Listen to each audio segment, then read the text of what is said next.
네, 안녕하십니까. TL 성형외과 정연호 원장입니다. 이제 선생님들께서 그 클리닉에서 별다른 이제 큰 준비 없이 간단하게 할 수 있는 실 리프팅을 대해서 말씀을 드리겠고요.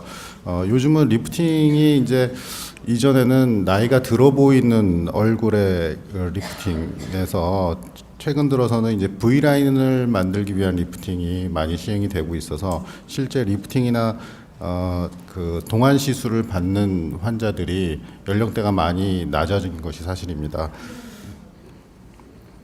그래서 일단 우리가 노화가 이제 오게 되는 원인들에 대해서 이제 기술을 좀 해봤고요. 이제 뭐 자외선이나 그다음에 그래비테이셔널 이펙트 그리고 그런 것 때문에 밑으로 얼굴이 처져서 보이고 그다음에 이제 얼굴의 지방의 분포의 변화 이제 이런 것들이 다 합쳐져서 노화가 오게 됩니다. 그리고 우리가 이제 심지어 그 노화가 되면 보니 체인지까지 오게 되는데 오비탈 림의 이제 그 골 밀도의 분포가 달라지기 때문에 눈 밑에 눈물 주름이나 이제 이런 티어트루프들이 생기게 됩니다. 그리고 우리가 노화 시술을 하는 데 있어서 얼굴에 지방의 분포가 이 분포에 대해서 대단히 잘 이해를 하는 게 중요한데요. 실질적으로 우리가 피부가 늘어나서 얼굴이 늘어져 보이는 것보다는 얼굴에 그 지방의 분포가 변화 때문에 나이가 들어 보이는 경우가 대부분입니다. 그래서 실제 나이가 60대나 70대가 된 경우에 이제 피부가 너무 많이 늘어져서 피부를 잘라내야 되는 경우가 아니라면 대부분의 경우에 50대 이전의 나이에서는 그 지방의 분포, 즉 볼륨의 분포만 잘 변화를 시켜줘도 굉장히 훌륭한 리프팅 시술을 만들어낼 수가 있습니다. 환자 만족도 또한 굉장히 높을 수 있고요.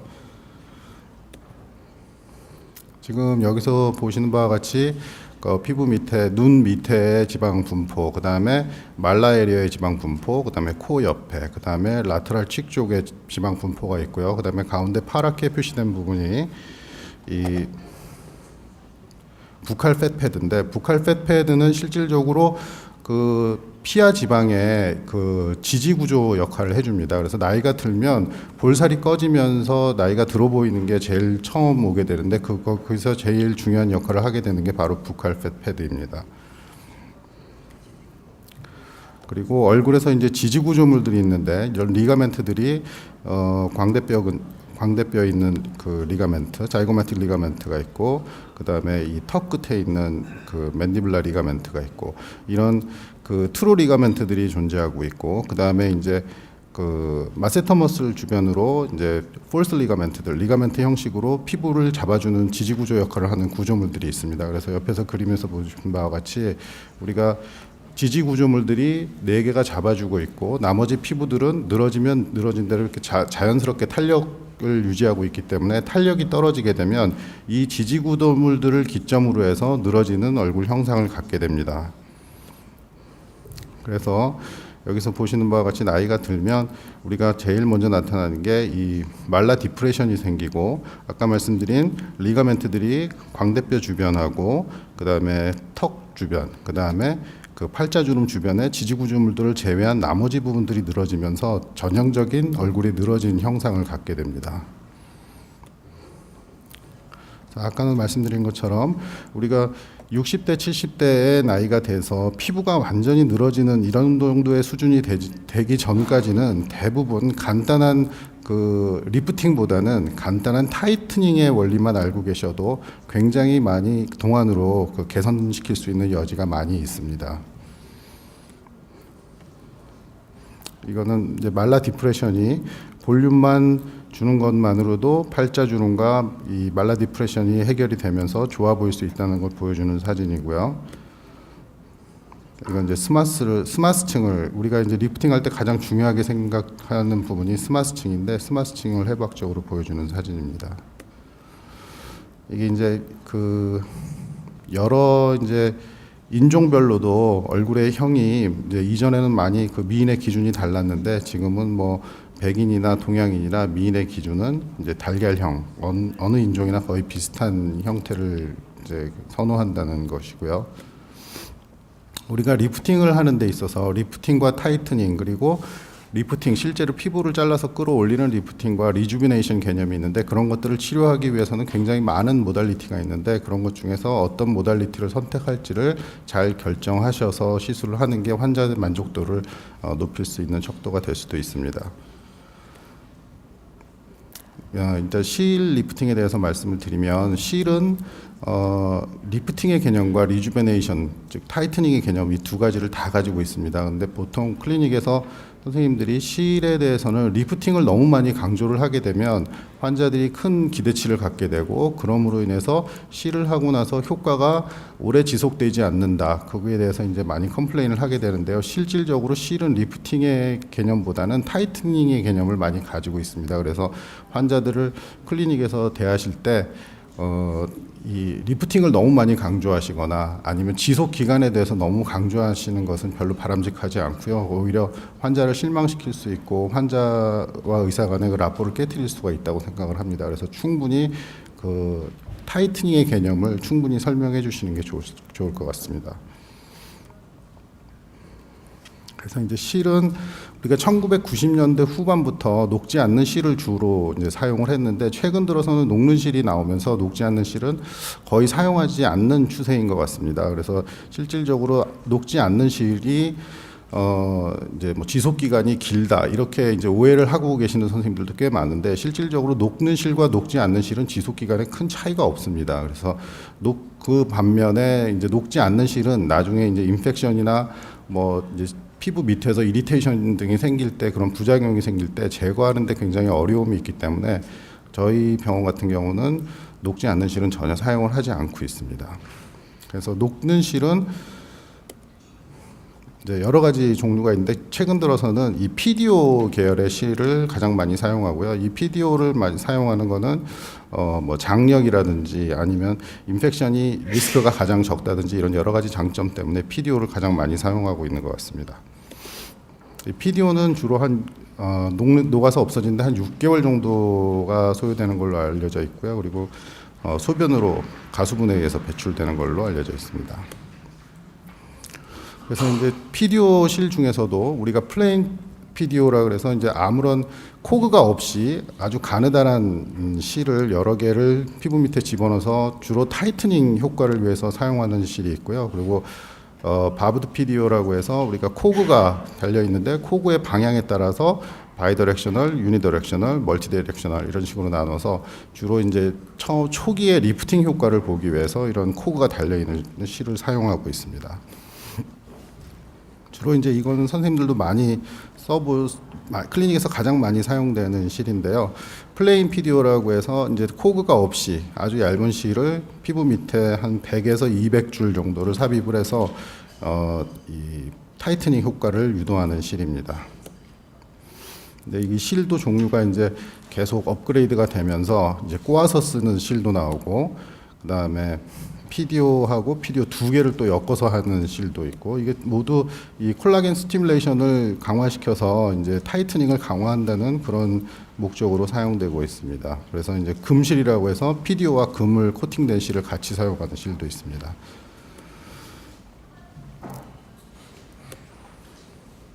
실을 넣는 방식은, 이 실은 바늘에 꽂혀 있어서 그냥 찌르고 피부에서 빼기만 하면 실이 자동으로 피부 안으로 이제 삽입이 되는 그런 방식입니다. 아까도 말씀드린 것처럼 이제 실은 원리는 메카노 트랜스덕션이라고 해서 우리가 물리적인 자극을 주고, 물리적인 자극에 의해서 파이브로블라스트가 자극이 되고, 그래서 콜라겐 스티뮬레이션이 되는 그런, 그 다음에 거기서 다시 실이 녹아서 없어지면서 콜라겐 스티뮬레이션이 된다는 이론입니다.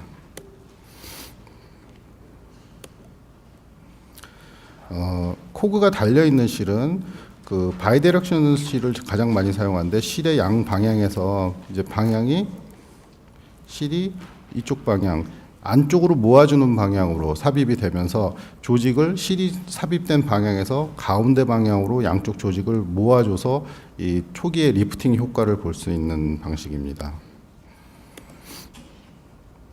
이것도 바이디렉셔널 실이고요.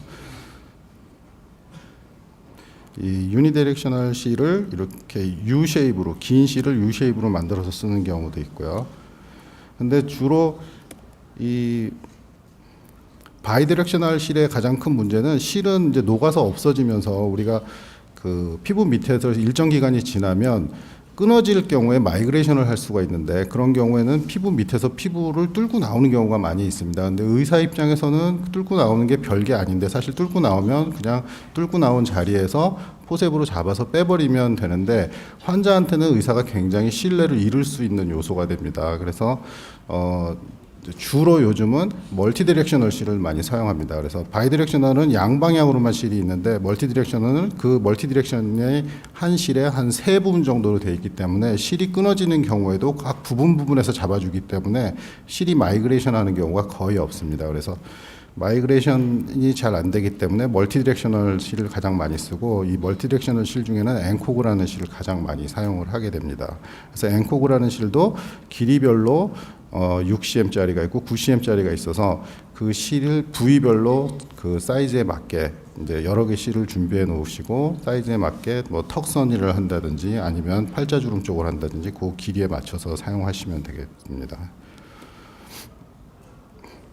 이 블루로즈라는 실도 이거는 이제 멀티 디렉션이 아니라 바이 디렉셔널인데, 이 실은 실의 굵기가 아까 엔코그 멀티 디렉셔널 실보다 굉장히 굵기 때문에 바이 디렉셔널이지만 끊어질 염려가 거의 없어서 턱선이라든지 이쪽에서 힘을 강하게 받아줘야 될 부분에 가장 크게 이제 힘을 받아주는 자리에 한 2개나 한 4개 정도를 걸어주는 방식으로 사용을 하게 됩니다. 그러니까 보통은 우리가 코그를 만들 때 커팅 방식으로 쓰는데, 이 블루로즈라는 실은 커팅이 아니라 찍어서 프레싱을 해가지고 몰딩을 해서 하는 거기 때문에, 우리가 실이 이 힘을 받는 게 가장 많이 떨어지는 거는 실 자체가 녹아서 없어지는 것보다는 코그 쪽이 먼저 녹아서 없어지기 때문에 그 힘에 이제 잡아주는 힘이 비교적 오래 간다는 걸 장점으로 하고 있습니다.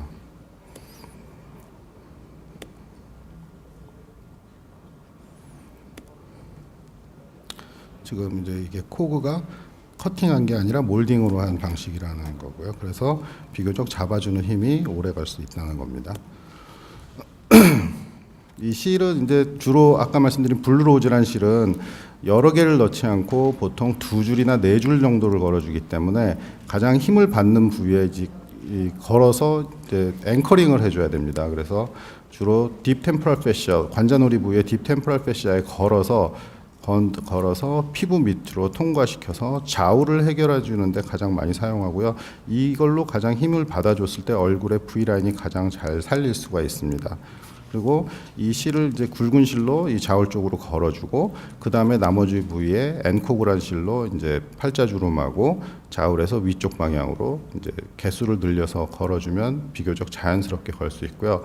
실을 하면서 이제 환자들한테 가장 중요한 건, 이 간단한 시술은 환자가 다운타임이 적지 않으면, 다운타임이 크면 수술과 동일한 정도의 붓기라든지 이러면 환자의 만족도를 끌어내기가 굉장히 어렵습니다. 그래서 실을 사용할 때는 멍이나 이제 국소 마취의 양이나 이런 걸 잘 조절하셔서 붓기나 환자가 일생생활에 빨리 적응할 수 있도록 치료를 해주시는 게 제일 중요합니다.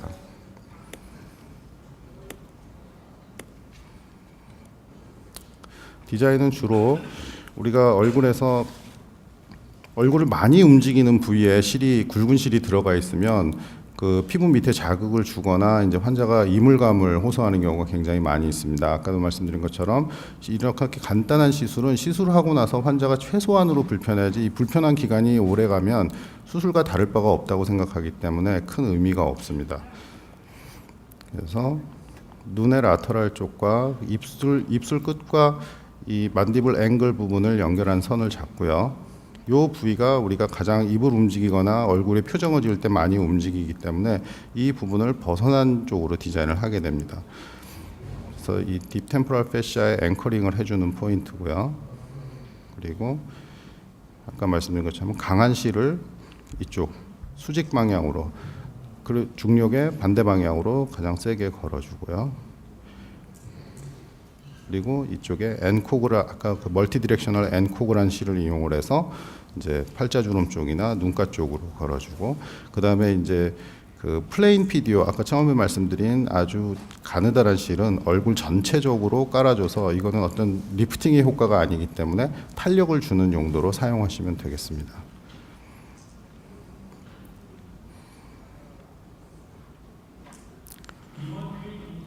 주로 이제 사용하게 되는 거는 이게 이 딥템포럴 패시아에 걸어줄 때 쓰는 아울이라는 거고요. 그리고 이제 캐뉼라는 본인이 사용하기 편한 대로 우리가 그 스파이널 리드 사용하듯이 캐뉼라는 만드셔도 되겠습니다. 크다랗게 별 준비할 준비물들은 없으실 것 같아요. 그리고 아까 말씀드린 것처럼 이 볼륨의 분포를 잘 조절을 해주셔야 되는데 단순히 실 리프팅만 가지고는 크게 만족을 얻기가 어렵습니다. 그리고 실이 녹아서 없어지면서 타이트닝이 되기 때문에 일정 기간 한 두세 달의 그 기간이 좀 필요하고요. 그래서 동시에 같이 볼륨을 변화시켜주는 필러라든지 아니면 뭐 지방 이식이라든지 그 다음에 그 로어 페이스의 라이포석션이라든지 이런 것들을 병행해서 하시면 환자한테 굉장히 큰 만족을 얻을 수가 있습니다. 이런 경우에 이제 이 턱선이 많이 발달해 있기 때문에 주로 라이포석션과 실 리프팅 이런 것들을 같이 병행하게 됩니다. 대부분의 환자의 경우는 실 리프팅, 요즘은 실 리프팅을 단독으로만 하는 경우는 별로 없고요. 다른 뭐 필러라든지 지방 이식, 그 다음에 뭐 페이셜 라이포석션 이런 두 가지를 병행해서 하시면 굉장히 큰 만족도를 얻을 수가 있습니다. 요 이제 자울이 많이 좋아진 걸 볼 수가 있고요. 이런 경우도 여기서 실이 당겨지면서 이쪽에 이제 올라가고 여기 자울도 많이 좋아진 걸 볼 수가 있습니다. 이런 부분 같은 경우는 전형적으로 볼륨 이펙트 그리고 실에 의해서 이 타이트닝 이펙트가 굉장히 강조된 케이스고요. 전반적으로 잔주름이나 이제 눈밑주름, 눈물주름이 개선된 걸 볼 수가 있습니다. 이런 경우가 실로 얻을 수 있는 최대한의 이펙트일 것 같아요. 지금 턱 밑도 굉장히 좋아졌는데 지금 이거는 실에 의한 효과가 아니고요. 이 턱 밑이 좋아진 거는 우리가 보통 그 하이프 초음파, 뭐 울세라라고 많이 알려져 있는 그런 장비랑 같이 병행을 해서 실 리프팅과 같이 병행을 하면 이렇게 굉장히 좋은 효과를 얻을 수가 있습니다. 이거는 이제 페이셜 라이포석션만 좀 사진을 모은 건데요. 이게 나이가 30대 후반 정도까지는 특별하게 다른 리프팅을 안 하더라도 턱선 쪽으로는 페이셜 라이포석션과 뭐 아큐스컬프 여러 가지 레이저를 조합해서 쓰면 실질적으로 뭐 미니 거상이나 이런 거를 한 것보다 그 이상의 효과를 얻을 수도 있습니다. 이런 경우도 뭐 미니 거상 하지 않고 그냥 라이포석션 하고 아큐스컬프 레이저 사용하고 이 정도만으로도 이런 효과를 얻을 수가 있고요. 이런 경우도 마찬가지고요. 지금 이런 경우도 이제 나이가 어리신 분들은 이렇게 그 라이포석션만 해줘도 늘어진 살이 꼭 그 거상을 한 것처럼 많은 좋은 효과를 얻을 수가 있습니다. 젊은 사람의 경우에 이제 볼륨 감소 효과만 본 거죠. 그래서 턱선이 좀 살아난 걸 볼 수가 있고요. 이제 실 리프팅은 뭐 멍이 들거나 붓거나 이거는 이제 초기에 이거를 최소화해 주는 게 환자 다운타임을 줄여줘야지 좋은 효과를 볼 수 있고요. 환자 만족도를 좀 끌어낼 수가 있습니다. 그리고 인펙션 같은 경우는 이제 컨트롤하면 되고 녹는 실이니까 나중에 녹아서 없어지니까 큰 걱정을 할 필요는 없고요. 제일 중요한 게 환자한테 아까 말씀드린 것처럼 실이 마이그레이션 돼서 프로트루전 되는 거 이게 사실 의사한테는 제일 치명적입니다. 환자가 이게 생길 수 있는 합병증이라고 생각하지 않고 실력 없는 의사한테 받아서 이런 부작용이 생겼다고 생각하기 때문에 꼭 실이 마이그레이션 돼서 이제 뚫고 나오는 거 이거는 굉장히 조심해야 됩니다. 의학적으로는 사실은 별로 큰 부작용이 아니고 그냥 빼면 그만인데 이게 초기에는 밑에서 스킨을 자극을 주기 때문에 꼭 실이 빠져나오는 것 같지 않고 여드름 난 것처럼 증상이 나타납니다. 그러면 그때 빨리 치료를 해주시는 게 좋습니다. 이제 실할 때 그렇게 우리 신경이나 이런 거는 걱정을 안 하셔도 되는데 가끔 이제 실을 하고 나서 이렇게 눈이 떨어지거나 프론탈 브랜치나 이제 부컬 브랜치가 이 손상까지는 아니고 이제 마취하면서 마취 때문에 일시적인 자극으로 이제 문제가 생기는 경우가 있는데 실질적으로 실을 하면서 신경이 페이셜 너브가 손상이 돼서 뭐 문제가 생기는 경우는 거의 없으니까 그건 걱정을 안 하셔도 될 것 같습니다. 네, 감사합니다.